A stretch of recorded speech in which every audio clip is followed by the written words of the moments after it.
Romancing the Dungeon is intended for mature audiences as this show contains adult themes. Not those kind of adult themes, just sensitive stuff that some audience members may find upsetting. Content warnings for specific episodes can be found in episode descriptions. Tell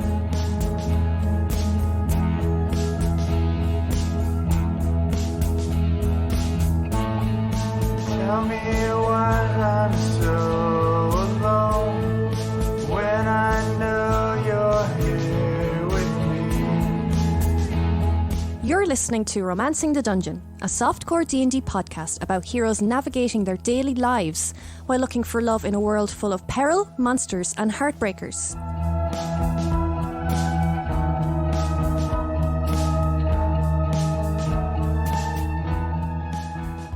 Previously on Romancing the Dungeon. You were at my house and you were really horrible to everyone that was at the table. No, I wasn't. Who was that then? Fuck if I know, Fia! Flicky, if we gave you a rope, could you swim underneath the island, tie it in, and then we can use that rope as a guide to get down into the lab? Anyone else worried we've sent a kobold to his death? You start to see the light on the lake kind of shimmer, and you pull out a crystalline-coated Flicky. The four of you are led to the courtroom. We're here today because maybe this lovely lady was not so lovely all the time. Miss Eve Vale conspired with several individuals to usurp the city's market and lay waste to several innocent lives. Eve, I need you to know what happened. I need you to tell me what happened to you. You just see her look up, and at that exact moment, Commander Groff comes barreling through. Commander Groff is going to take the defendant and the witnesses to the capital city of Galeshire.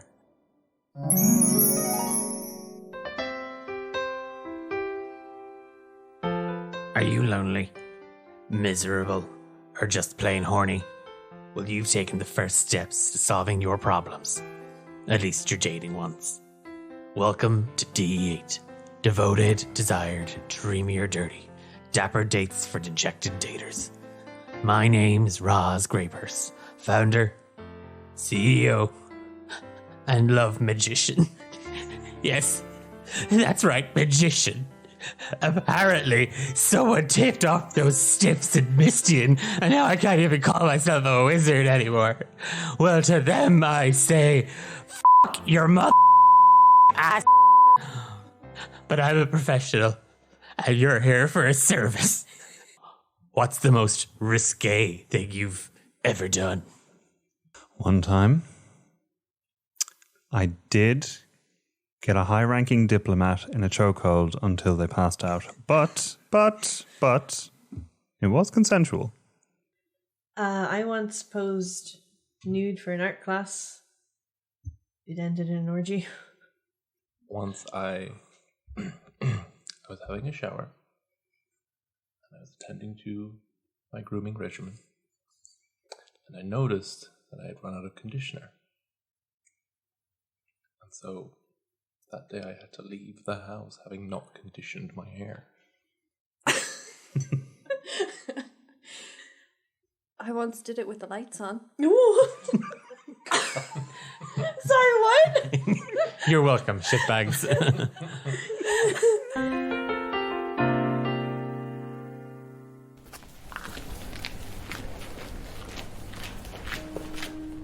It is late in the evening in the city of Tezrab, and up until now, having called a recess, having cancelled the trial, I know as much about the law as I do boats, okay? So I'm an expert, thank you.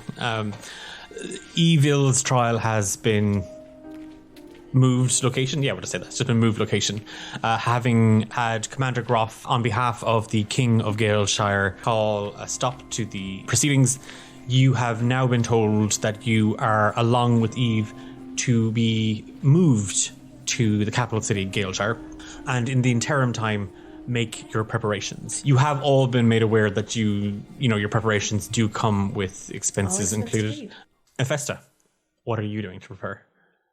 So I don't really need much, but can I actually go find like a book on innate magic to study along the way? Are you heading to a bookshop or are you heading to the library? I don't steal from libraries. That's not nice. We do this all the time. So yeah, you've been kind of given a letter to say effectively that the Kingdom of Galeshire will reimburse. Yeah. So yeah, you're going to head to a bookshop. Fia. I just want to get new armor because my armor's still damaged from the Flatstum estate. So I just want to get studded leather armor. Okay. Nate. I mean, I think I'm good for the most part, so I will just take my per diem, please. It's an invoicing system. It's very difficult to get you cash, but I suppose you could just write a check to yourself and then have someone cash it for you. I could do that. 4,000 gold pieces. Yeah, one of the guards is very, very perplexed when you ask this, and he just reaches into his pocket and he pulls out 10 gold pieces. Fantastic. So 10 gold pieces every day. Yeah, super. No, that's what I'm doing today. He's just gonna, every time you ask him, he's going to see what coinage he has on his personage. You're just pocketing. You're just people who goes away on business trips and everything gets billed back to the company. And Cael, is there anything you would like to do? Cael has 2 things he'd like to do, but we don't have time for that. We're on a tight schedule. Is it Hephaesta?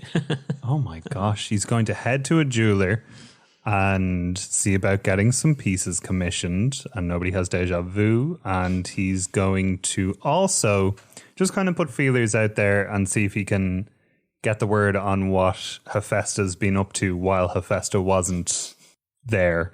What fake Hephaesta's been up to. Right, there's quite a bit there. Fia, you pop into your regular armorsmith. You hand over the letter. They give you your studded leather, so you can now add studded leather to your inventory. Nate, you were handed 10 gold pieces. Yes.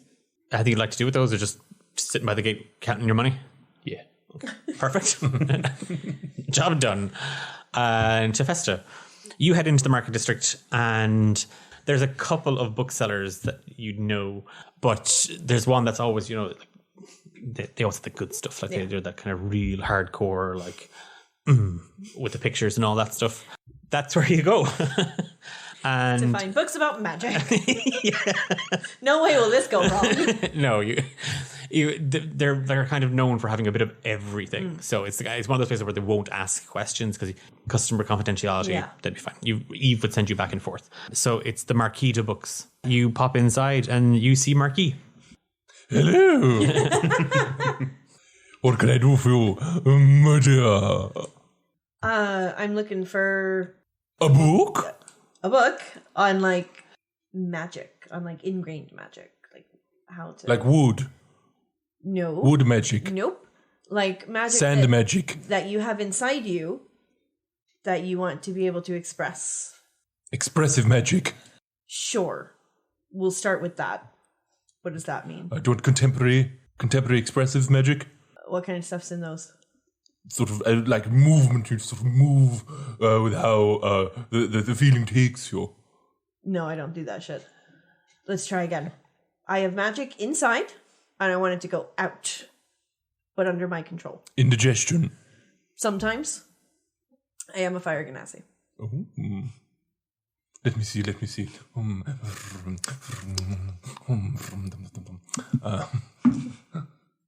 You pull out a book, just the Karma Sutra. And this? I'll take that as well. This will pull the magic out of you. That's not... No. Actual magic. Not sexual. It can also be sexual magic, but actual magic. Okay. You find a brightly colored textbook, Magic for Idiots. What the fuck, bro? Are you calling me an idiot? I mean, when it comes to magic, I imagine. I take the book and I smack him with it. I'll have you know, as part of the Mark family, Mark, I will not stand for this. He slams the book down on the counter, and as he does, with the force of it, kind of a few of the pages spring up, and you do see, rather serendipitously, Chapter 4, Innate Magic. I'll take it, but we're not on good terms anymore, bud. You best believe. I take both books. Okay, yeah. You can build the Galeshire Kingdom for 20 gold pieces. I shall. Damages. Damage, yeah, emotional damages. Okay, yeah, Hephaesta, you have your books. I put the Dum Dum book inside the Kama Sutra and I put that in my bag. Okay, perfect. Cael, you and Hephaesta had kind of gone to the market together, but she stayed in the market district. You've moved into the artist district, and you're looking at loads of different jewelers, loads of different high-end boutiques, galleries, and then you just hear an "Oi!" Standing in a doorway is a rather cantankerous-looking tiefling woman. Sorry? Me? Yes. You. Yes. Here. Now.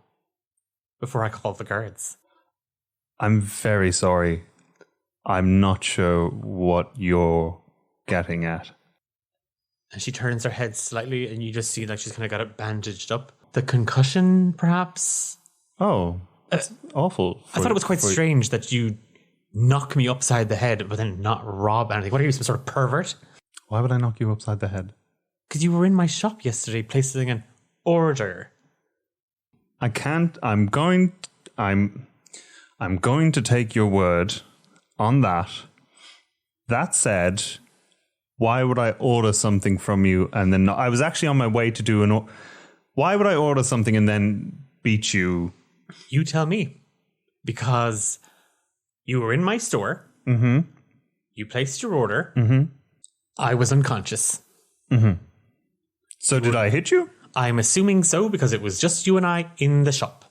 It was just you and I in the shop. Okay. I'm going to disagree. And I know that's not going to be popular, but I am going to disagree. Same token, how would you like a relatively decent dose of healing magic to kind of smooth things over? Minimum, get us back to square one. How does that sound? No. Instead, and she gestures for you to come into the shop. You're not going to try and knock me out, are you? No. Okay. Not yet, anyway. I will step in tentatively. She closes the door behind you, locks it, and pulls it down a blind. I have questions. Let's say I believe you. Let's say I believe that you didn't give me a concussion yesterday. Mm-hmm. What is this? And she reaches into her pocket, and she's taken out a small little glass vial. And inside it, you see the pink crystal. Oh, that's actually, I wanted you to make a peace with that. And the fact that it seems to move of its own accord is... bad. That sounded questioning. It's not questioning. I know it's bad. Obviously it's bad. I can't account for that. I don't know what this is. Okay.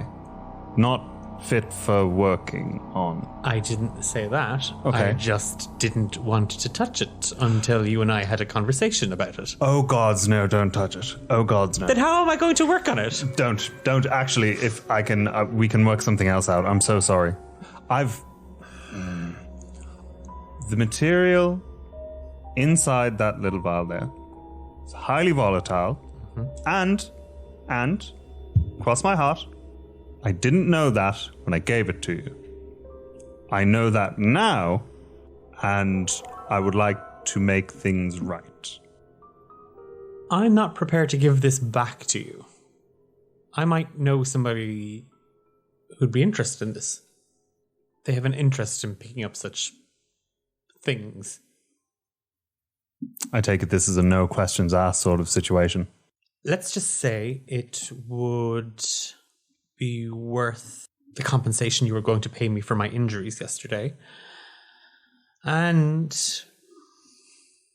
250 gold pieces. Could I make an insight check to see as to whether that's roughly on par with what is deserved or warranted for it? Yeah. 8. Yeah, she seems on the money. Okay. And the pieces that were being commissioned, are you still on for those? Sure. He locks eyes with her. You're positive I knocked you out? Any other detail, anything kind of surrounding that? It was just you and I in the shop yesterday. It was just you and I in the shop. Doesn't make sense. It doesn't. Okay. There was a lot of smoke. Any fire? Nope. Just a really bad stench of smoke. Right. Well, very sorry for what's happened to you. not accepting ownership or responsibility for it, will take you up on what is no doubt a very generous deal. Perfect. And you still want the pieces commissioned? Please, I do have to leave for Galeshire. We can have them sent there. So a brooch, a charm bracelet, and a necklace. Mm-hmm. Precisely. Wonderful. That'll be all then. And then she moves to the counter. You hear a heavy clunk, jingling of coins, and she returns with just a rather hefty bag and hands it to you. Right. Nice to now have met you. Goodbye. She smiles, like as you unlock the door and head out. She kind of just smiles to herself. And, yeah, Pearl really likes you. You make your way to the northern gates just before 6. You see several horses, small gathering of soldiers, Commander Groff, Sebastian, a rather large reinforced wagon. Yeah, it's a cell on wheels. And Groff just kind of waves at all of you. Okay, great. Everybody's here. We're good. We're good. And Groff's just kind of looking around. Oh yeah. Move out or...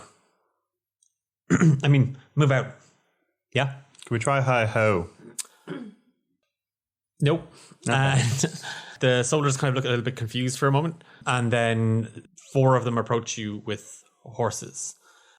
Before we head out, Mr. Adoris, the trial originally required that Hephaesta, Fia, Nate speak. However, His Majesty now feels that your presence at the battle is also warranted to give testimony. Groff is just kind of looking at you. You also have to come now as well. So it's not about the smuggling ring anymore? The potions?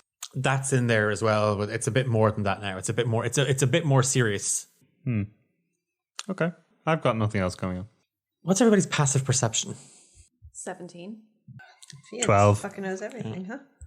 11. 13. So basically, Fia. Well, the rest of you are kind of checking your horses and probably naming them or whatever. I'm going to call him Stick. Okay, great. Stick the horse. Fia, you noticed as Groff was talking, Sebastian was eyeing him up. And you also noticed Quillo and Sekhmet were witnesses at the trial. They're not here. Fear, I raise my hand. Excuse me, Commander Groff. My brother and his fiancée were also witnesses. Why are they not here? Like they're coming along in their own group. It's too dangerous to transport everybody in one. I've another group of soldiers moving out with them. He hops up onto his horse. Sebastian hops up on his pony, and Groff just gives kind of a hi-ho, and then he starts to move out of the gates. I'm gonna run up to Sebastian as he's going. But Sebastian, I need to talk to you as well, just for when you get a chance as well, just so you know. Like now? I mean, we can do it now if you prefer. Do you want to do it now? Yeah, we can do it now. This is me asking. That's it. Yeah. I just sound like a fucking kobold in this world, apparently. Yeah, I was told this is all expenses paid. I was supposed to get a per diem. I only got 10 gold pieces. That's not enough for me in the day. So I know, again, obviously, her ladyship CC, I call her CC, so it's, she told me it would be all expenses paid. Honestly, my needs aren't really being met here, and I don't want to have to go and talk to her about this. It'd be embarrassing for everyone involved. So just wondering if you could just give me a little bit more for my per diem today. That'd be great.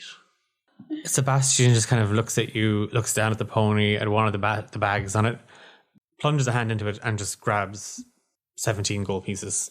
Sebastian, you're my guy. Seb, do you mind if I call you Seb? He shakes his head. Negatively. It doesn't work on a podcast. He shakes his head. Which way, though? No. Thanks, Sebastian. So there's a little procession of guards, Groff and Sebastian behind them, then the carriage carrying the prisoner, and 2 more guards, and then ye. So in total, there's 8 guards, Groff and Sebastian, the carriage, and the 4V. It's quite a trip to Galeshire. It's from one end of the continent to the other. And as your little group are traveling, words pass back to you from soldier to soldier that once we get clear of the lake, that they'll be making camp. They'll be up at the crack of dawn, breakfast, and then we begin again. The troop will be stopping along the way. They might have to stop for refreshments in Nookery. The horses will be swapped in the town of Thunderberry. From there, then, it's on to Warmnook, Cherry Peak, and then that'll be the final stop before Littlehorn, and then the city of Galeshire. So you're following what's called the Old Long Road. The evening kind of passes by fairly quietly. You'd have seen this small, it's like a little encampment that merchants and such and travelers would have been using on the road. There's already a small little group. When they see you coming in, kind of a hush falls over the camp, and the soldiers get about getting things set up, tents. You're all shown where you're going to be sleeping.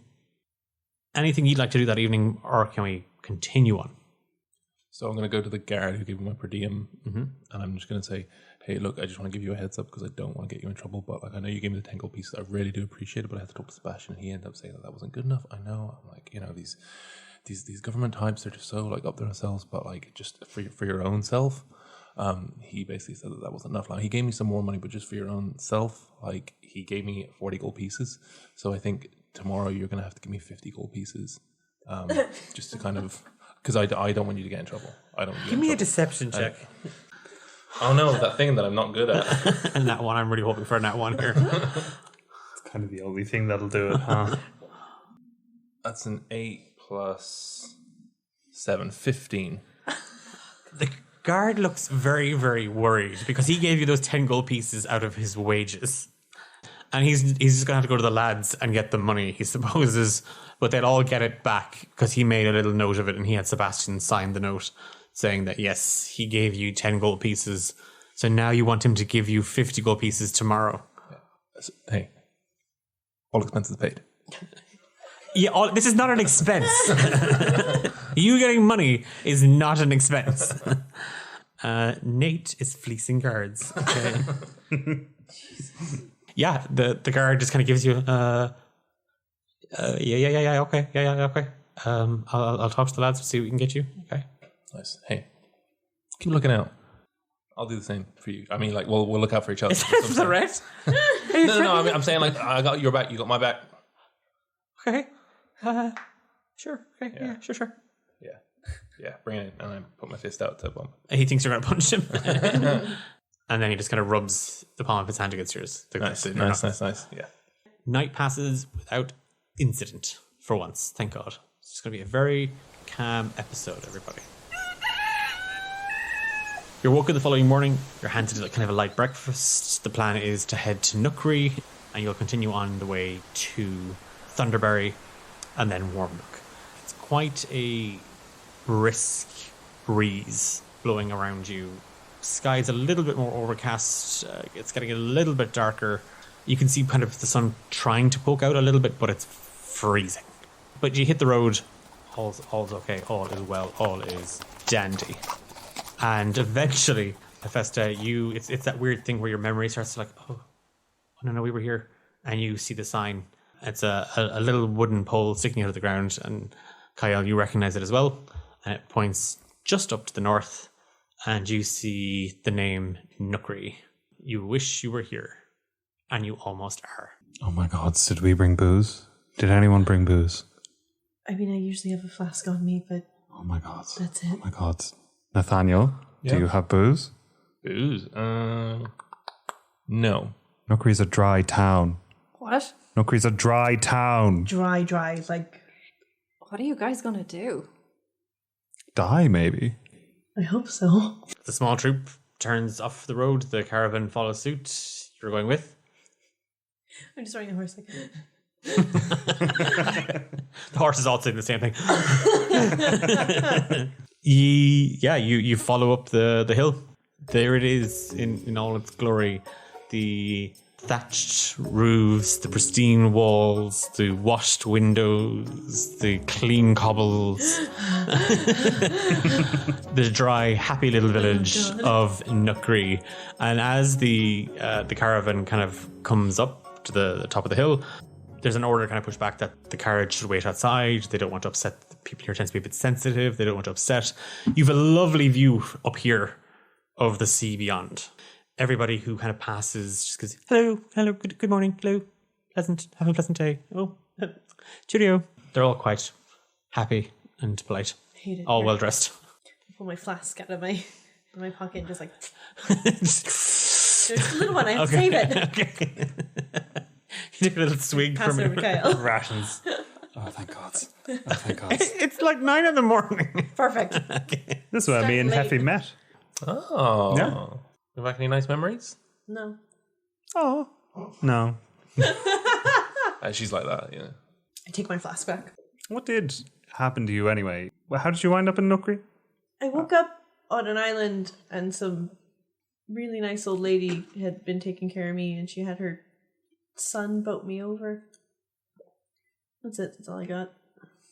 How did you end up so far away? I don't know. I was dead. What is it with you and guys in boats? Wait, hang on. What? How many guys with boats have there been? You Too died? soon. I don't know. I think so. I was in a cave and Eve and Hadana were there tormenting me and I hope I was dead. Okay, this is great. And everything, Groff just approaches the four of you. Supplies, so if you need to get anything, remember to put it back on it. Yeah. I'm actually, I didn't get my per diem per day, so I'm going to need that. So I know Sebastian had some gold. He said he was going to, so it was just 70 gold pieces was all. Give me a deception check. That's a 9. 70 gold pieces. What are you buying? No, well, see, unlike my compatriots, I travel quite light, so as such, as I don't necessarily need to get any sort of physical material objects. So therefore, you've no expenses. Well, no, that it's sort of a material thing. Again, I'm actually a professional traveling bard. You're paying for my time. So dance. I mean, I'll get the money then, right? If you were out of pocket for dancing and singing, Right, I give Groff a lap dance. Oh my God. give me a performance check. Oh my god. 23. You start humming a ditty about your humps Yeah. and kind of grinding into Groff. He stands there the entire time and then just kind of looks over at you, Hephaesta. Yeah, I start calling the guards in to come in and have a look and watch. Groff reaches into a satchel and takes out a small leather pouch. There is 6 gold pieces, 13 silver pieces, and 6 copper pieces. And he just gestures, he holds it out limply towards you. Great, I'll talk to Seb for the rest. Groff just takes kind of a side step, kind of still holding his arms outwards. And the entire time, Hephaesta, he's just got it, locked his eyes on you. I'm so sorry. The horses are to be fed and watered. We'll be moving out in an hour. Can I go find a shop and see if I can get a couple of healing potions? Yep. I'm going to go to the local sort of, I don't want to say bar, but sort of like ice cream parlor. I suppose. Bistro. Bistro. I'm going to go to a bistro and I'm going to order 9. Actually, no, 10. Actually, 10 ice cream floats for me and the boys. Actually, 11. One for my boy, Cael. Okay. Yes. Okay. You find the dry tavern and you head inside. Fia, you cross the marketplace and you see kind of a small little shop. There's 2 little carts out the front of it with very, very well polished apples in them. The shop front is immaculate. You've never seen anything so beautiful in your life. Cael and Hephaesta, what are you doing? Fia's kind of got me thinking now about like what happened. Can I just go like ask around about like what's in the area, what's off the coast? Yeah, you're going to go, because if you uphill and down the other side of the hill, there was that little pier below. Yeah. Yeah, so you're heading back down there. Cael's going to just ask the 8 guards accompanying them as to any ideas on Hephaesta. What's her whole deal? What's the crack? This is the Galeshire army. Raymond and Damon are officers in Tezrab City Guard. Cool. So they don't know anything about her. Yeah, the guards just say she seems a bit stuck up. Like she seems a bit difficult, if not hot. Let's try 4. Okay, thanks anyway. What is it? What's your name? Caleb. Caleb. Pleasure. Charmed. Does Groff seem a little off? Is that just me? You can see that they all want to say something, but also he's their commanding officer, so they don't want to say something without it getting reported back. Cael's going to silently cast detect thoughts on Caleb or whoever. If there's anyone who looks particularly like they would like to spill? Oh, they all do. They all literally, they all love a goss. Any of the above. There's two, like, there's one where you pick up the surface level stuff and there's one where you can pry. He's not going to do that because they have a chance at figuring that out. Yeah. Their thoughts about Groff are at the top. Yeah, Caleb is like, God, is he mad at me? Like, is Groff mad at me? He seems so, like, he's not his usual self. He's not, like, I thought, you know, like, I really respect him and he commands himself so well. And he just... Caleb can't put his finger on it, but Groff seems kind of mad. He's also kind of being a bit bratty towards Sebastian. He's not really paying attention to his men like he normally would do. And one or two were like, I thought he thought the ASMR guy was hot, but he hasn't really commented on him. And he's usually very forthcoming with his men, and morale in general seems a bit down. Okay, well, look, this sounds dry, but the next one we'll go for a round. No talking. Obviously, why would we talk? We're men. Goodbye.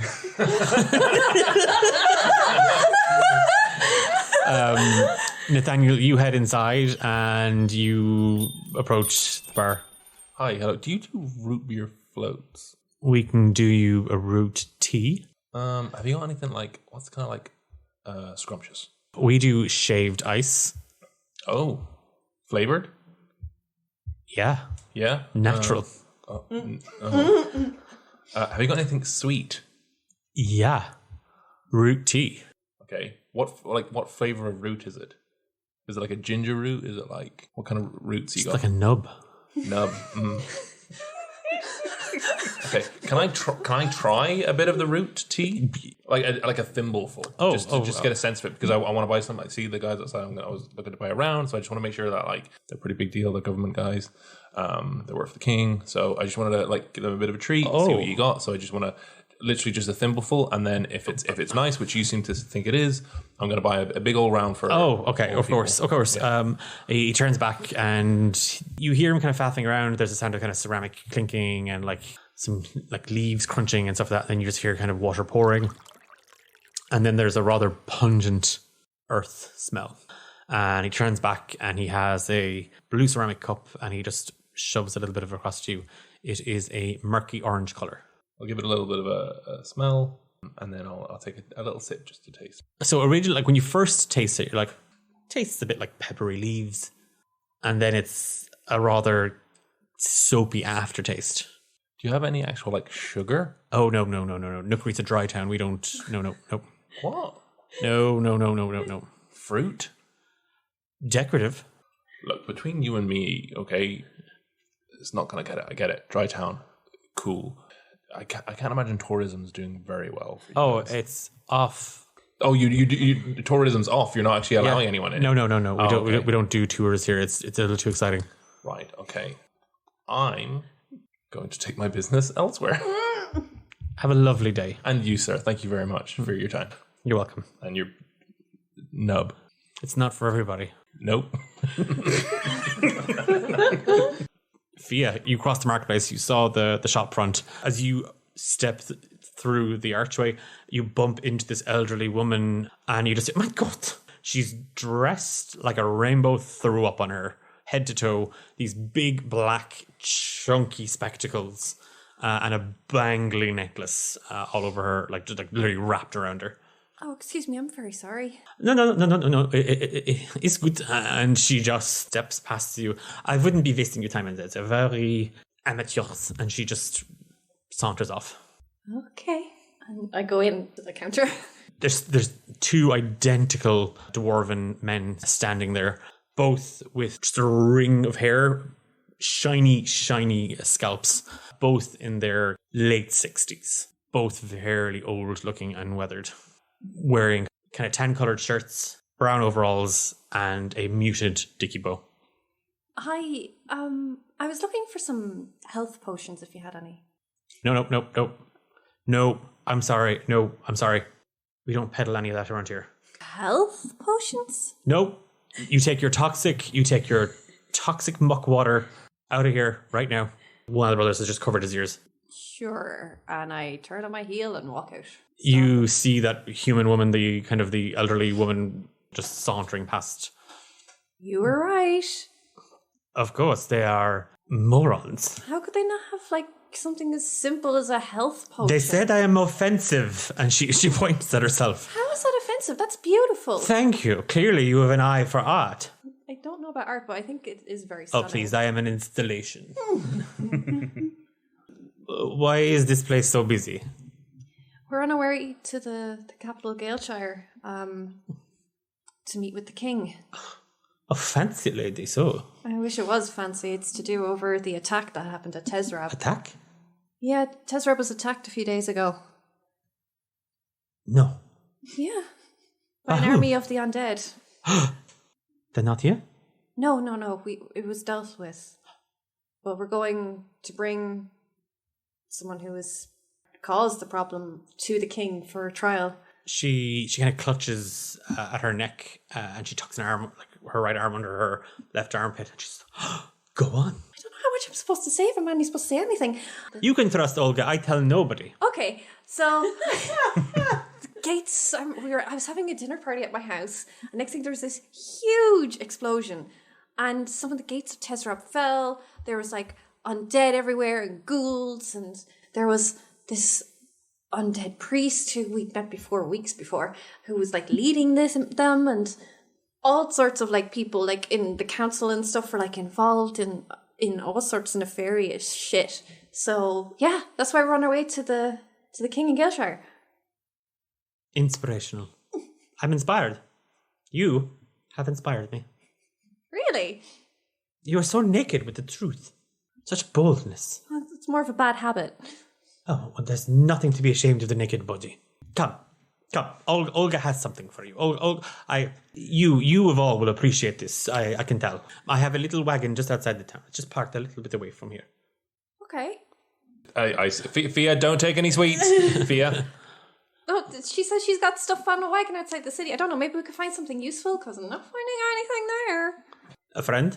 Yes, this is welcome along. Any friend of your name? Fia. Of her is a friend of Olga's. Come, you can come to my wagon as well. She pulls you up to a small, round little wagon. There's a rather elderly-looking donkey just chomping away on some royal-cut grass, making a mess of the place. Olga has a little chuckle to herself when she sees it. Sycophants. Okay, I am going to dress your friend. It's good. It's going to be beautiful. She's art. Look at her. What? You've inspired. Come. And she's now just shoving you. She's shoving you out the van. Okay. Oh, one moment. A lady must reveal herself. Whoa. I didn't sign up for that. What? You're not a lady. You're not revealing anything. Nobody wants to see your horrible male form. She swings open the door of the caravan and she just shoves you inside. Fia. It's just wall-to-wall fabric. Bundles and bundles of fabric. And then there's that like a massive leather over there, and you're seeing a lot of buckles over here, and there's just a little arched sign hanging over dresser drawers, and it just reads Olga Floppenbottoms, Haberdashery, and Dominatrix. This is insane. Oh, thank you.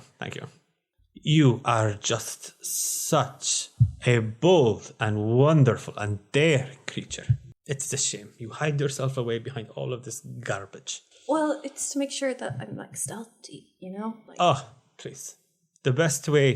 My mother used to always say the best way of hiding, standing out in plain sight. And for you, I have a gift.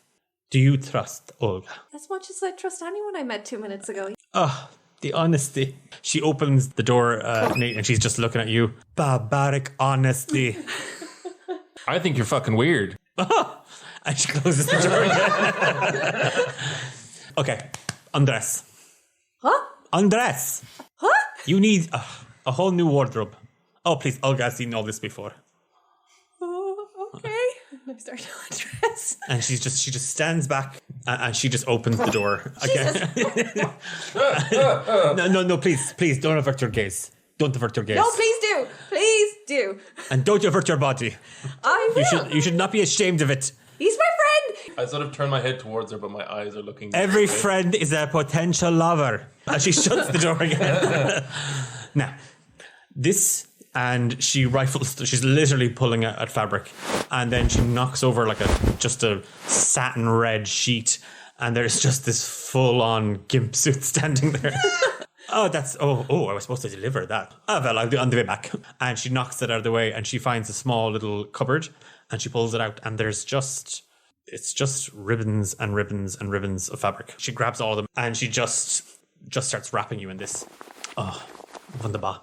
You know those Renaissance paintings where like the fabric is just draped, hiding her modesty? That's literally all it is. It's all this, but it's just this sheer pink fabric just wrapped all around you. It hugs you in every right way. It is beautiful. Oh, thank you. Say no more. She opens the door and she just give me a strength saving throw. 9. And 18. Olga, the tank. Can I have my stuff though? She shoves you out the door. She's told you she's not. I'm not robbing you yet. Behold, my heart weeps. It weeps. I don't want to destroy it while we're... That's wonderful. Oh, you won't destroy it. Oh. No, but while we're riding the horses... Oh, it's fine. It's breathable. It was really nice to meet you, and I run off.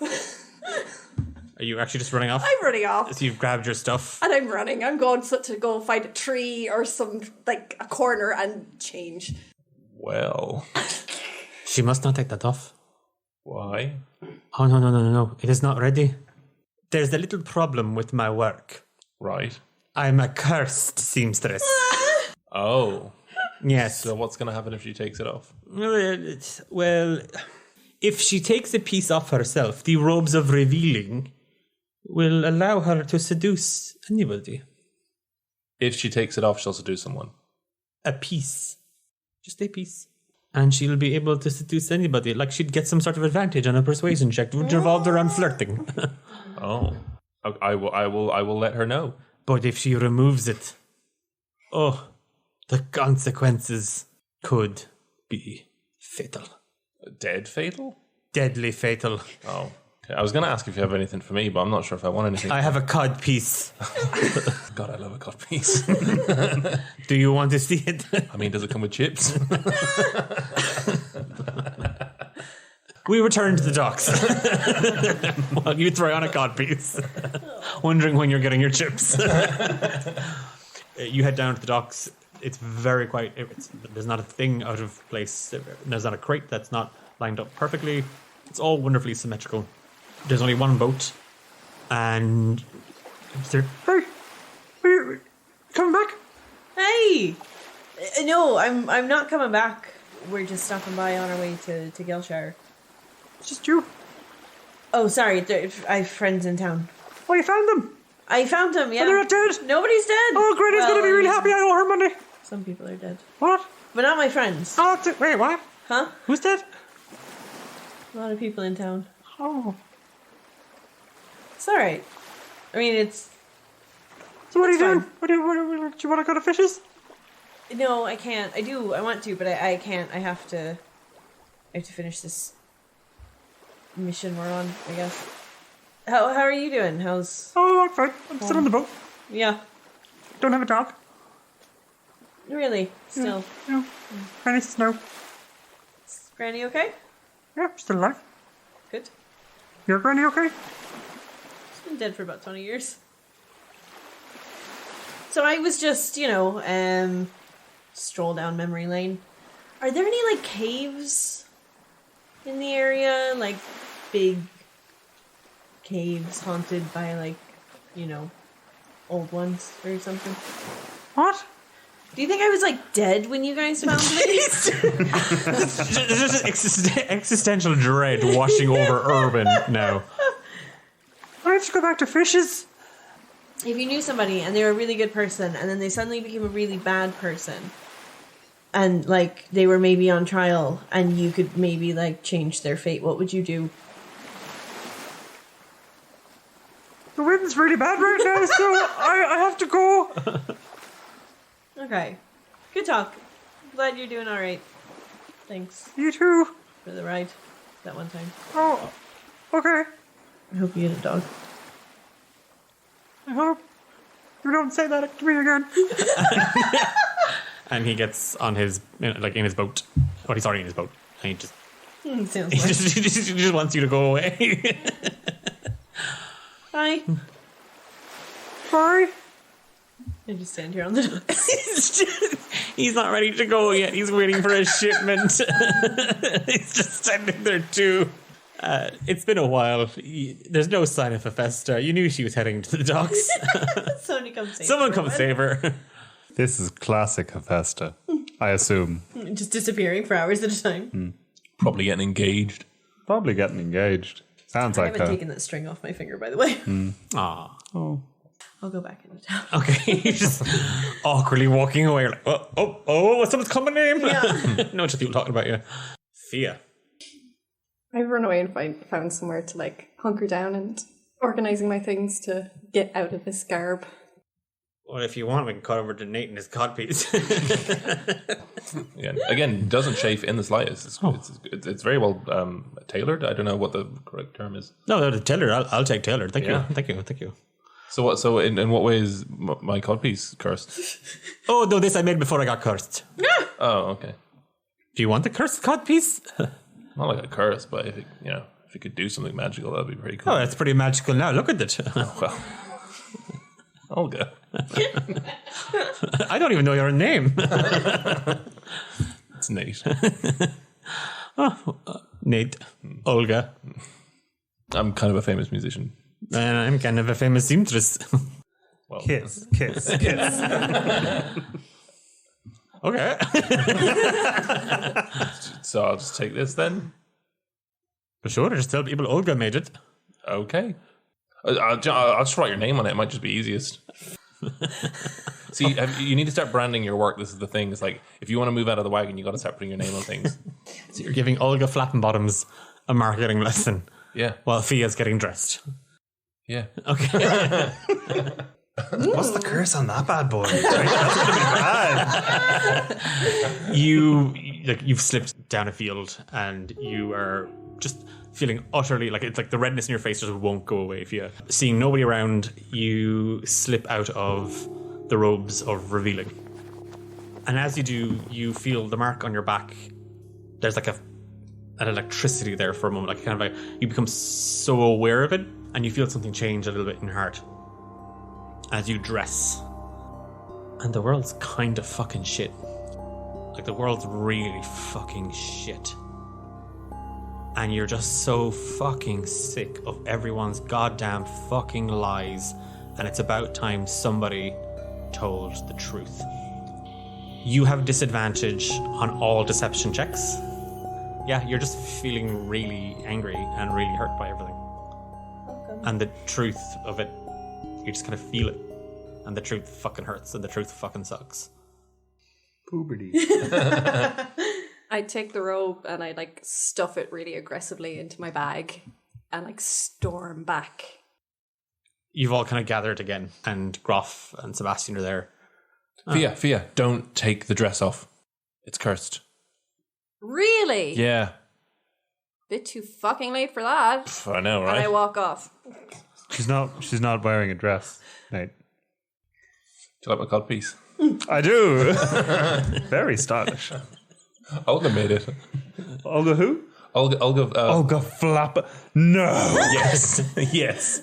Oh my God, she's here. Is she still here? Did she go? She's all wagging over there. Oh my God. Hold my stuff. What are you all getting cursed items? Curse me, please. Groff, we're moving out. We don't have time anymore. Just get your things and we're going. Don't refer to our friend as a thing, okay? He just looks at us, and then he gets on his horse. What did I ever do to this man? And two of the others assembled. Fia's still gone? I'm on my horse waiting to go. Okay. Two of the others. There's something off with Groff. Something has changed. And he's angry and seems to have upset them in some way. And it just seems unusual that we have a lot of people. You're talking about evil suddenly becoming violent. There was someone masquerading as you, causing upset. Keep an eye on Groff. Well, you should all just get over it. Yeah. Okay, well, they have feelings too, then. Oh, yeah, whatever. Oh. You okay? You look flushed. You don't normally have colour. I would like very much if you didn't make comments on my appearance. Thank you. Okay. That's understandable. Sorry. Whatever. Okay. Wow. What got up her nub? We're heading out. I'm just gonna before we head out. I'm just gonna like look at Seb. Seb just moves a little hand under his neck and just looks at you and just shakes his head left and right. There's a very heavy tension, a very Fia-oriented tension pressing down on the group. It's going to be another day and a half, 2 days travel before you make it to the town of Thunderberry. Yeah, it's kind of awkward. I'm not gonna lie to you guys. I'm not really feeling this right now. It's just I'd rather not be here. Like Fia is just really mad and angry at everything, and Hephaesta is kind of jealous of that. Someone's brooding better than me.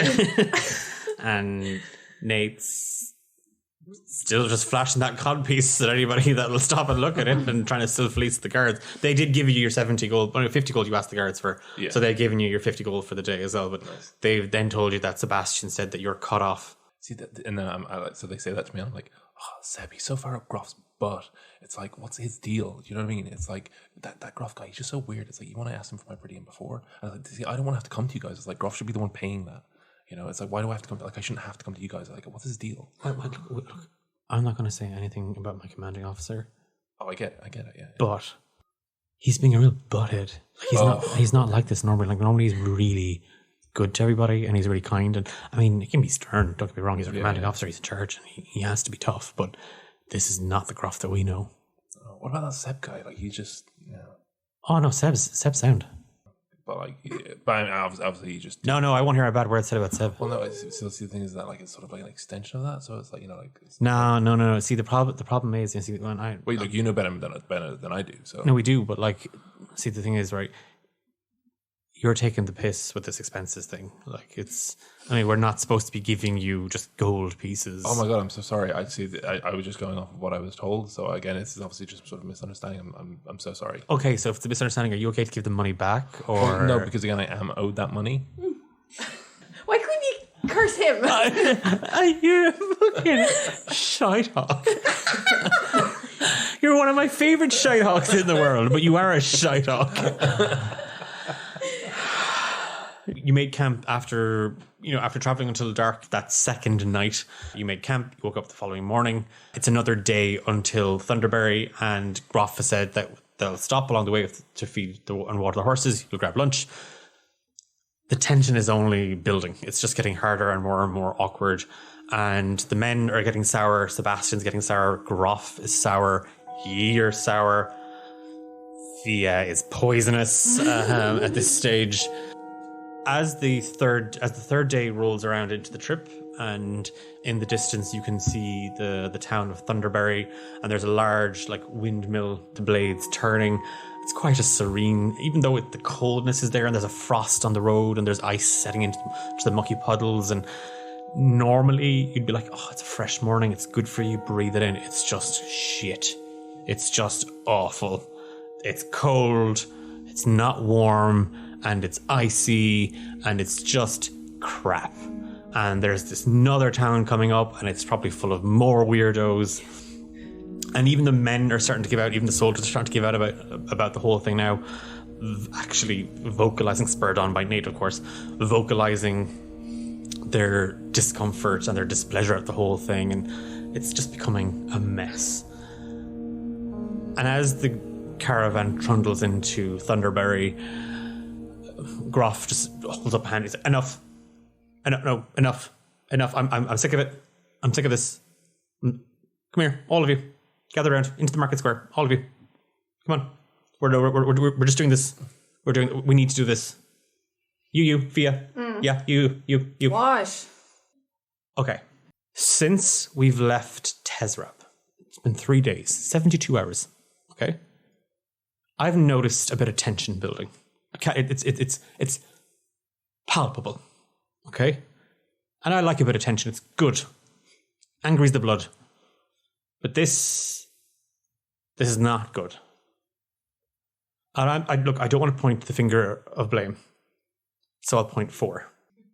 And I think we can all agree that our group, me and my men, me and my soldiers, me and my their family, me and my family. we're starting to really be overwhelmed, and the townspeople are kind of gathered around and watching this as well. We're just getting overwhelmed by this. So we have to sort out what's happening here. Look, I just don't think you're paying your men well enough. Like, they had to scrimp and save to give me my per diem, and I just don't think that's fair. And I think, like, you've got Seb there. He's got 2 big bags either side of his horse on his saddlebags, just absolutely teeming with gold. And I think I don't think it's right. I don't think it's right. You are aware that that's money that we are meant to be giving to the villagers and townspeople that we pass through from the king. I mean, I haven't seen it. By now, and Sebastian, can you please... and Sebastian just whips an abacus out of the satchel from one of the donkeys, and he starts doing math on the abacus. By our counts, Nathaniel, you have currently taken 77 gold pieces. Actually, it's 83 gold pieces, 13 silver pieces, and 6 copper pieces, which isn't nearly enough for 3 days, which should be 50 gold pieces a day, so it should be 150. Okay. So I'll have you know you're getting it at quite the discount. Fia, how much gold have you spent? I don't know. Hephaesta, Annie? A couple of books. A couple of books worth of gold pieces. Yeah. Okay. Cael? Mostly just food. So expect you haven't actually built the kingdom. Not in a sense, no. So we'll round it up there, Nathaniel. Currently, you have fleeced the people of Galeshire 84 gold pieces. Feeling quite happy with yourself? No, actually.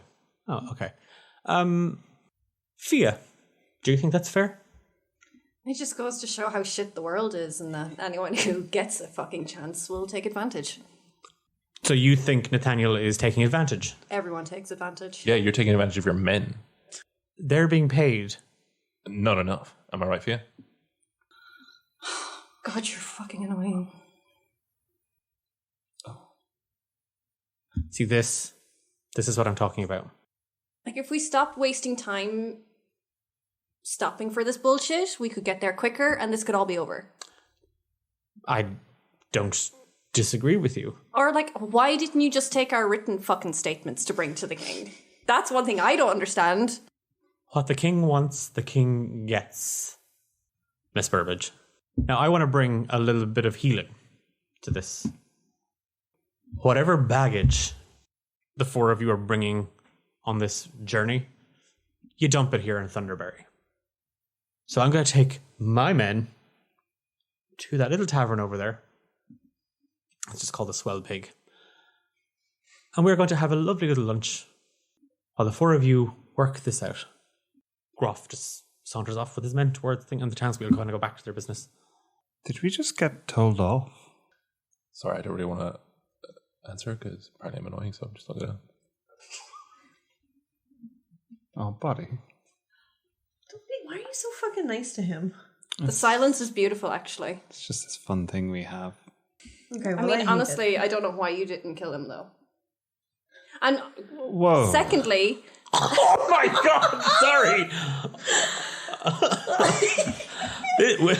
This is the dark universe, Fia. What do you say, though? I feel really weird doing this anyway. Do you know what, Fia?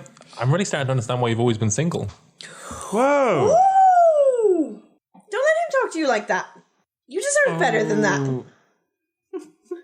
You're gonna feel the one to lash out at Hephaesta here. It's not. I know. I can see it in your eyes. Why is it always fucking me? What did I do? No, right now it's Nate you and them. did deserve that. So the townspeople just gathered around again. Nobody deserves that. Then why were you with him for so long? What the fuck does that have to do with anything? Why was he with me for so long if he hates me so fucking much? This trip fucking sucks. Ever since we were in Nuckery, this just does nothing but fucking suck. This sucks. The world sucks. East suck. Groff sucks. All of this fucking sucks. Why, since we're in Nuckery? I don't know. It just feels that way. It really fucking sucks. Might have to do with the cursed dress. Do you think it has something to do with the cursed dress, everyone? Yeah, What cursed dress? What cursed dress? yeah, you went with that strange lady and she gave you a cursed dress and she told you not to take it off and then you took it off. She didn't tell me not to take it off. What the fuck? I distinctly remember telling you not to take it off. After I'd taken it off. Yeah, well, that's kind of your fault though, isn't it? Okay. She was fitting me for a codpiece, so... That's a euphemism I've heard. We can sit and appoint blame all day, or we could maybe get you to someone who can lift a curse. If I am bloody cursed, that'd be great. If you're cursed. It sounds a lot like you're cursed. My luck. It's not a bad curse. It's just like, it's just a bit brash, you know? That's fine. As curses go, like, they're way worse. Well, just stick it out then. You be bothered by it? I mean, I don't think anybody's feelings can take much more of it. It's been like 24 hours. I've not been subject to all of the everything. And look, if you want me to just keep out, I can. Or if you want me to kind of butt in, I can. But I know magic for what good that is or does. And I know that you seem to... I mean, look, here's the thing, right? You seem to be pursued by dark and powerful forces and have been for quite some time. So that's got to be rough. That's got to take a toll, do you know? You died. That's rough. That's rough. It was not great. You lost your mother. And also, I nearly died. And also you nearly died. Did you nearly die? Yeah, she was going to stab me. Oh, right. Yeah. Yes. Sorry. Thought we were over that. Yeah, well, I mean, and look, you have been cursed, and that's bad. There's no getting around that. Yes, things are bad. Is it not okay for things to just be bad? Why does everyone have to do a therapy session? Just accept things are bad, and maybe we'll work through it eventually. Can we solve this curse shit or whatever? Like, you'll need a healer. You'll need like a restoration thing, or maybe the lady who put it on can break it, or... That would have been handy to know back while we were in Nookery with her. Hey, kid, and I point to a kid in the crowd. Where's the nearest healer here? My mom says she's got magic hands. Well, everybody? Anyone know a healer around here? Like, seriously? Does this town have a fucking healer? Fucking hell, I'm kind of regretting what I did. Could you put the dress back on? Would that help? I wrap it around my neck. Scarf. Yeah. Does that make you feel better? It's not traditionally how you wear a dress. Well, it's not fucking working, is it? There's a healer in the next town. Great. That's where my mom went. My leg was all boo-booed. Oh, it's fine now. I just limped away. Oh, hey, wait, kid. Yeah. Here's 1 copper piece. Cheapskate.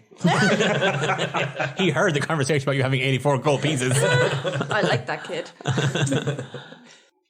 So the plan is to get Fia to a healer in the next Up with town. her for another few hours. just saying, if you try putting the dress on, maybe it would make a difference. I tried putting the dress on. It's really awkward to get on. Like, you keep calling it a dress. It's basically silk scarves that she tied. You know those like weird things you'd see advertised on like the shopping channel? It's like, it's a headband, it's an arm sling, it's a bathing suit, and a winter scarf. It's one of those things where you have to like, trying to figure out it just looks dumb on you now. I'm happy to admit when I'm wrong. Good for you. In the spirit of friendship, here, have some leg warmers. And I hand her the leg warmers from the thing my mum made. That's from my mum. My mum made that. Oh, Sam, why? Oh, God. They're kind of ugly. I don't want them. My mum made them. Yeah, I know Marilla made them. I gave them back to you for an obvious reason. In the spirit of friendship. That's all that was. If you're not interested, that's fine. I'll keep my leg warmers. You can keep your ugly bow your mum gave you, and we'll just draw a line in the sand. Sweet. Fine by me. Enough. Absolutely enough. And like throws his arms out in front of him. This is great. No, it's not, Hephaesta. It's bad. Of course and you the love fact this, that you mess. No, stop it. The fact that you think it's great is indicative of something we're going to have to deal with later. Absolutely not. That Fia is cursed. Nate, it could be making her tell horrible, awful lies. What if we're cursed? With Fia. You're not cursed, and you have no excuse. Fia, we'll try and get you help. All of this for a piece of bloody fabric that she wrapped around me and left me standing there naked in her frickin' wagon for. It looks like nice fabric. It does feel nice against the skin, I suppose. Yeah, you do actually really like it. And can we solve this curse bullshit or whatever? Like, do we have to wait for those fools in the tavern? How long is it going to take us to get to the next town? They're in the tower. Why are you asking me? Because if we ask them, they're going to tell us not to go. I don't want to talk to Groff. He's mean. Fia, you talk to Groff. Sick Fia. Yeah. Okay. I storm into the tavern. No, I always told her she should feel her feelings a little more. Wow, she's doing that, huh? My baby. Sophia, you storm off, leaving the others with the carriage. You head into the tavern, the Swell Pig. It's busy. The men are all drinking. Like, not heavily, but they all have a little kind of glass and full plates in front of them, and Groff sitting over in a corner, just staring out a window. I storm off over to him like, hey, how long till this next town? There's lots of difference between Nookery and Thunderberry and Warmnook. Okay, cool, because apparently we need to get moving there to a healer, because I'm fucking cursed. Sorry? I got cursed in Nookery, and we need to solve this problem. Apparently that's why I'm being so abrasive and bullshit right now and causing this fucking atmosphere. No, Fia. Who said you were cursed? Those ones out there. And they said that the curse has made you more abrasive. Yeah. And that sounds right to you. I don't fucking know. At least if I see a healer, at least they'll be able to tell me something. I mean, they don't have a clue, really. That is an exceptionally sensible thing to say. Would you like a seat? No. I just wanted to say that over the last couple of days, and from what I've learned and gleaned from various people around you, your brother notwithstanding, they're not giving you half the respect you deserve. Kind of accurate. Why do you put up with it? You know what? I don't really know anymore. Do you think maybe when we get to Galeshire and you say your piece to the king? Yeah, might just fuck off back to Tezrab and go back to my own life. What, working for your brother? That halfwit? He's many things, he's not a half-wit. Oh, Fia, you're giving that man way too much credit. So he thinks he can manipulate some townsfolk into, what, a frenzy to vote for him so he can sit on a council in a podunk city. I'm talking about that side of the business. Oh. Do tell. Doesn't fucking matter now, right? How long to the next fucking town? It's another day's travel. Cool, alright, and I turn on my heel and I go back outside. While she's in there, let's go get her some flowers or something. Maybe that'd make her feel better about the whole situation. What do you think? No, I think that's bad. Does she like flowers? I think we should leave her alone. I don't feel ready yet. I just want to sit here and I want to feel my feelings, if that's okay. I appreciate what you're trying to do. No, I of just course. need to sit here and feel my feelings. Absolutely. I'm not feeling too good. I'm feeling a little bit annoyed. She didn't really pick in on me. And I know I'm not a perfect person, but it's a lot right now, particularly after my mother died and my wife died. And, you know, Your I wife never died? Yeah, my wife died. Oh. My husband died. You weren't married.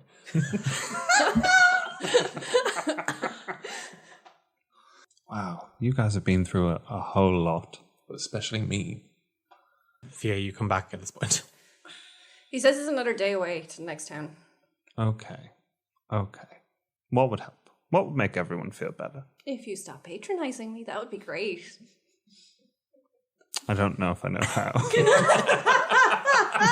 And he's not wearing a cursed dress. We could all do our own thing for the night and meet back up. And we could all just be quiet. We could all just... I'm going to just get up and storm over to the bar. I'm going to go to the bar at the Swell Pig. Rest of you just stand around. I hate to be the one to bring it up, but we do have a lot of collective knowledge about kind of gods, crystals, you know. It seems like it needs addressing at some point. I don't actually know why they want me here. So maybe I can do that while you're all... Yeah, that's a bit weird, isn't it? There were so many people at the battle. It just doesn't really... I'm not sure why I would be important over any other... Your mother was at the battle. Yeah, like, why the fuck isn't she here? Why isn't she here? Like, I don't understand that if the battle was the problem. We were there for a bloody trial for what happened at the Flotsam estate, not what happened in the city. Speaking of, they left us with the carriage with Eve in it. You want to go over and chat to Eve? Okay. Fia, you're just there broiling the ear off of Cael. Hephaesta, you move over to the carriage to try and have a conversation with Eve. We'll just cut to Nate going into the Swell Pig. When you walk in, all the guards just stop and just look at you. I walk past the guard, then I go to the bar. All right, that. Yeah. Just I was wondering, you could help me. How much is it for a drink? 12 copper pieces. How many drinks have the guard and all that had? They're on water now. They had a glass of mead each, and now they're on water. How much is it for 3 rounds of mead? Maybe you should clear that with their commanding officer? It's fine. I don't think it is. I'm not comfortable serving them. You can blame it on me, please. I mean, I'll get the drinks if you get the permission. Groff? Groff still staring out the window. There's a plate in front of him. There's a small glass in front of him. The food seems to be mostly untouched. And he just turns and looks at you. May I buy your men a round of drinks, please? Nathaniel, I won't claim it on expenses. Pull up a seat. I'd like to talk to you about something. Turn to the back. I'll be back. Okay, and I go over to Groff. Okay. What happened outside? The tallying of the money you extracted so cleverly from my men and me and Sebastian. I have to hand it to you. Quite a little clever scheme. I didn't quite appreciate it for what it was at the time. I mean, I still don't condone it, of course. Rather dubious of you. Ingenious, some might say. Can I ask you a question? Go ahead. Why don't the others give you credit for your genius? I don't know. I don't know Cael too well. He seems quite nice from what little time I spent with him. The other two, I think they're just kind of small town people. I don't think they have sort of they don't really see the bigger picture on things. You know, I'm quite well traveled.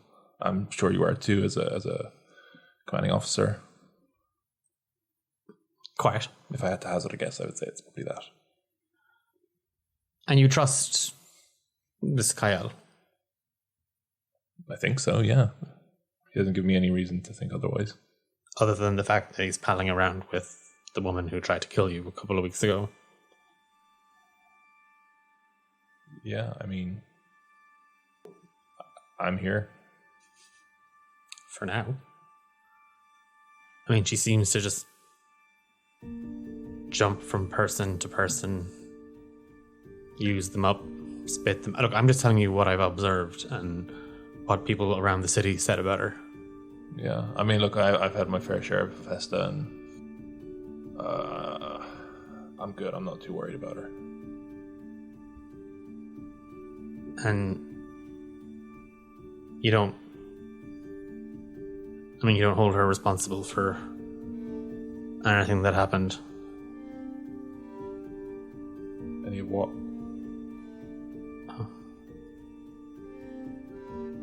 Nathaniel, her boss isn't on trial just for some dodgy love potions. Do you not think it's a bit coincidental that the night she returns, there's an attack on the city, your mom dies, it's a couple of weeks after her boss gets arrested?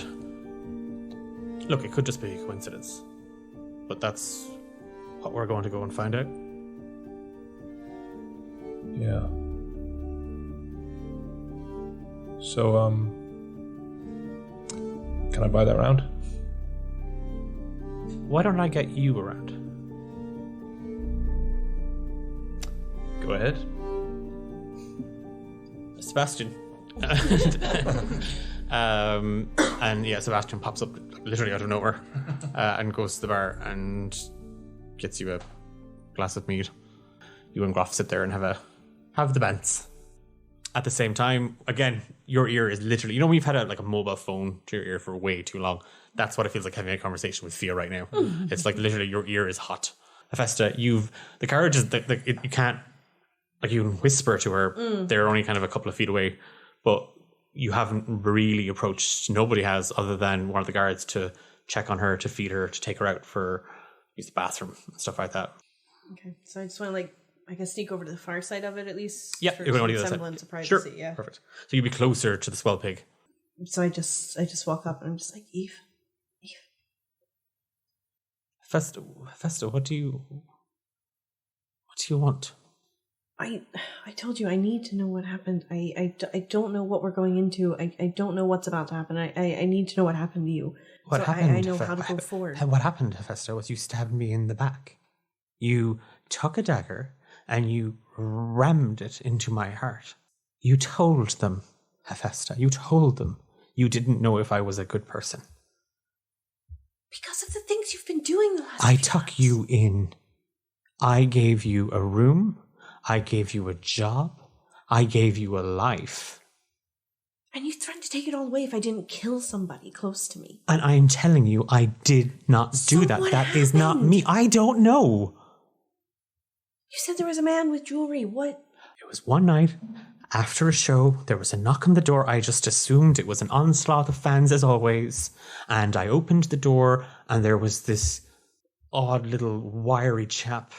He had a box and there was a necklace in it and it was garish. It was hideous. It was the most beautiful thing I'd ever seen. And he said it was a gift. He said it was a token from someone, an admirer of mine. And I just assumed, obviously. No names, no anything? No, nothing. I barely got a look at the fellow. And then what? What do you remember? And then from the last few nothing. months? Absolutely. I remember the mansion. I remember the smoke. And I remember barely being able to breathe. Can I roll perception to see if there's like anything she's hiding from me? I guess insight. Insight, yeah. Yeah. 17. She's not lying. And there's a part of you when you listen to it, like you knew even in the prison cell when you went to visit her, you knew she wasn't lying then either. This Eve, although she seems broken and a little deflated, this is the Eve you've known. This is the Eve that took you in. This is the Eve that gave you your first job in the city and kind of helped you channel your inner Hephaesta into an outward Hephaesta. Yeah, things went dark for a while, but this person in front of you, as tired looking as they are, as defeated looking as they are, when they speak, you find yourself believing them. I just sort of stare at her for a minute and then I'm like, what can I do? I don't know how to. She moves closer to the bars, and she's low down. She's kind of talking between the slats. Get me out of here. I'm not going on trial, Hephaesta. They're sending me to my death. No one's going to believe me. I'm being scapegoated for something I didn't even do. They're bringing all of us. If I can get my friends to talk against that. To talk against what? They said in that courtroom that I asked you to kill one of them. Do you think he's really going to think I'm a good person? I mean, he's still sticking around with me and I'm the one who nearly killed him. Well, he's clearly into you. He has always been into you. Yeah, well, look, that's not important right now. I don't know how to help you. If I bust you out of here now, we're all fucking dead. I don't know. This is the stuff that you're good at. If you want me to go out there and you want me to do a rendition of La Burlesque, no problem. Give me lights, give me smoke. Give me an audience full of broiling men. Wonderful. I can't do this. Okay, all right. Look, you just hang tight, okay? And I'll talk to my friends and we'll figure something out. We're still a few days out. Just give me a minute. I trust you. We've always been fuck-ups. And she moves away from the carriage. Cael is crying. Okay, look, I can understand a lot of things, but this kind of turned into personal attacks a while ago, and I just don't think it's necessary. Do you know what? I'm gonna shut up until we find a fucking healer. Does it happen when you write things down, maybe? Or something? I don't know. I tried to write something down. Fia, as you go to write something, you can feel it like, oh, there's a lot of things you want to say to him. And you reach into your backpack, you pull out your journal, and the last entry is the morning of the dinner party. and just how excited you were about everything. Give me a wisdom saving throw. 12. The mark on your back just erupts into searing pain as there's just this conflict in you of the dinner party was crap. The dinner party hurt so many people. Everybody was just mean to each other. But there was all the good stuff, the build up to it. Even at the dinner party, Marilla and her gifts. And as you press the pen to the paper, you just scratch across the page and you close the book shut. A little time passes. Cael, you're not licking your wounds, but it is a little bit like, I thought we were meant to work things out and it just seems to have gotten worse. Hephaesta has gone awfully quiet. Fia has thankfully gotten quiet. And Nate comes out of the pub with Groff and the men who all seem to be in kind of good form, but Nate looks a bit off. You good? Yeah. Got that round in? I mean, I tried, but I got a drink out of it, which was nice. Oh, cool. Okay, that's good. That's good. Well, we have made some real breakthroughs. Great. Well, should we make camp for the night then, or? Oh, no. We're going to soldier on from here. We'll make camp further on. I think we should try and get to Wormnook. Well, tomorrow at least. I hope we've cleared the air. Groff just kind of looks around. Sure thing, Gruffalo. Groff, I just want to apologize to how I behaved with you and your men the last couple of days, and I want to thank you for your time and for your kind words. And you've given me a lot to think about, so thank you for that. No, look, not at all. Like I said, I can understand. I really can, and I appreciate. And I like to think we've come to a point now where we can just draw a line and just move past that. Hephaesta, Fia. Groff just looks away from Fia. Great. Okay. So, hi-ho then. Hi-ho. Would you mind if I rode up front with you for a wee bit? I feel like everyone's got some FaceTime with you except me. Not at all. That would be quite nice. Sure. You, they're a handful, the three of them. Look, they're remarkable individuals. It seems that they all seem a little bit, they all seem to have this, weird little, touch of, something greater to them. Do you know? Do you ever get that sense from someone? Not really.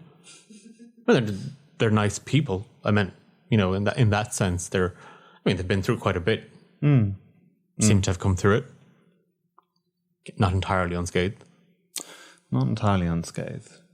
But no, I think it's a lot of luck, really. This is notably different from his behavior the past few days. Mm-hmm. Could Cael make an insight check? Yeah, give it to me. Oh, balls.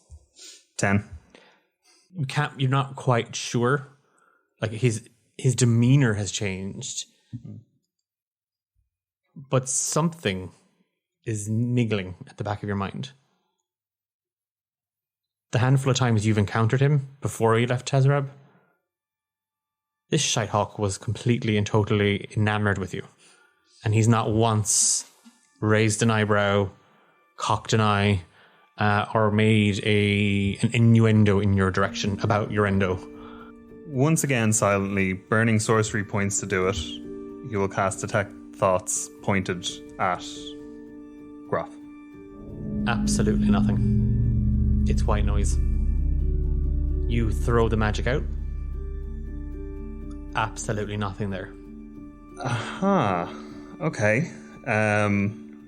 He'll know that I'm doing it, but I'm going to try and probe deeper. It's a DC 14 wisdom save. You pass the magic from you, Cael. It's like breathing for you, just skimming the surface of people's minds. You just talking to him about the others, just to see what he maybe thinks about Fia, Hephaesta, or Nate. You can feel him. You can feel his energy and his presence. But that first initial reach, no, it's like just putting your hand on a wall. Now, as you probe deeper, it's like plunging your head under ice and into ice water. There is absolutely nothing there. There is a psychic presence. You cannot connect to it. I guess what I'm getting at, Groff, is that they're good people. They seem to have had a difficult time. And I think maybe they just need someone to look out for them. Do you think you're that person, Groff? I think I'm as good as anybody else. Okay, how about you and me both keep an eye on them, Groff? That sound good? 4 eyes. Better than no eyes. Better than no eyes. Have a good night, Captain. You too.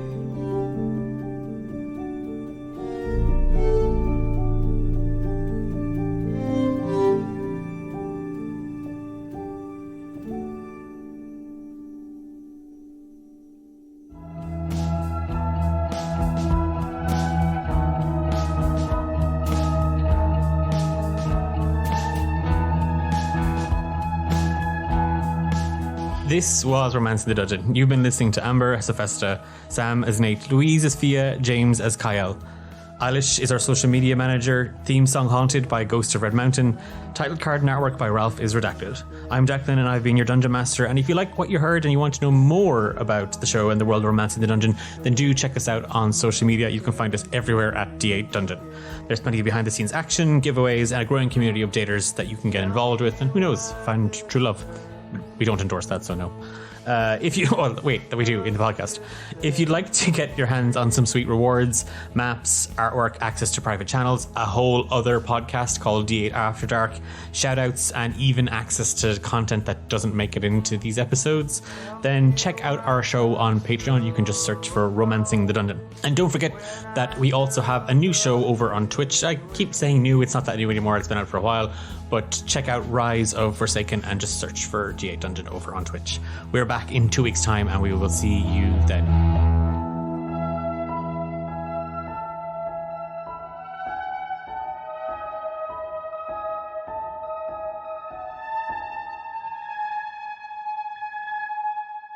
Right. Well, I guess it's all up to me now. Guess I'm the protagonist now.